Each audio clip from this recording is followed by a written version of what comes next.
Jen, thank you. New information right now on a deadly car crash in Smyrna. 29-year-old Emily Wilkerson had car trouble on Sam Ridley Parkway when a Good Samaritan stopped to help. That's when another car hit both of them, killing Wilkerson. The other driver's in the hospital right now, along with the Good Samaritan, Brandon Height.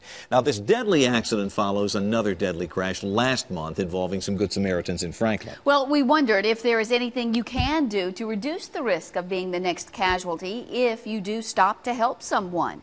Fox 17's Sky Arnold live in Bordeaux tonight with that part of the story. Sky? Well, Scott, Stacy, if you have to pull over, safety actually begins with the person who has to pull over, the initial driver, if you will. If you're that driver, they say it's always a good idea to make sure you pull over to the right-hand side of the road where there's more room and traffic is slower. Don't move over to the left-hand side at all. Also, they say it's a good idea to go ahead and do as I'm doing. Get out of the vehicle and get over here to off the road to the other side. Now, as you're about to see, that initial driver actually plays a pretty big role in keeping any drivers that stop safe. On the side of 440, it's stressful. Josh Crawford and his dad are figuring out Still looking at it. What's wrong with his truck. You always got to watch out for people flying by next to you.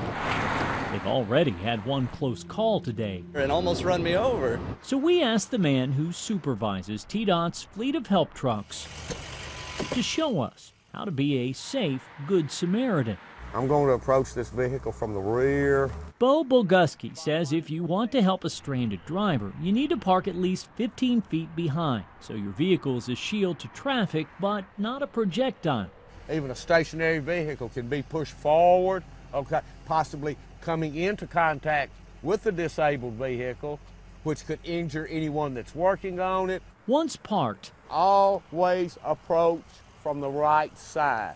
Boguski says make sure the driver of the stranded vehicle helps out. If you're going to change the tire for this person, whoever you're doing the work for, they need to be watching your back.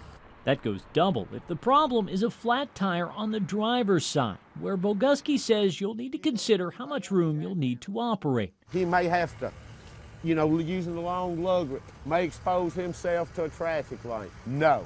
Boguski says if you find yourself with any less room than this and you have to work on the driver's side, call a tow truck. Holy shit. As Crawford will tell you. You got to be careful.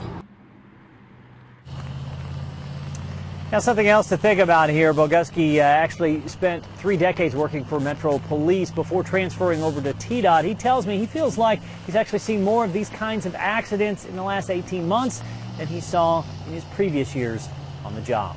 We're live near Bordeaux. Sky Arnold, Fox 17 News.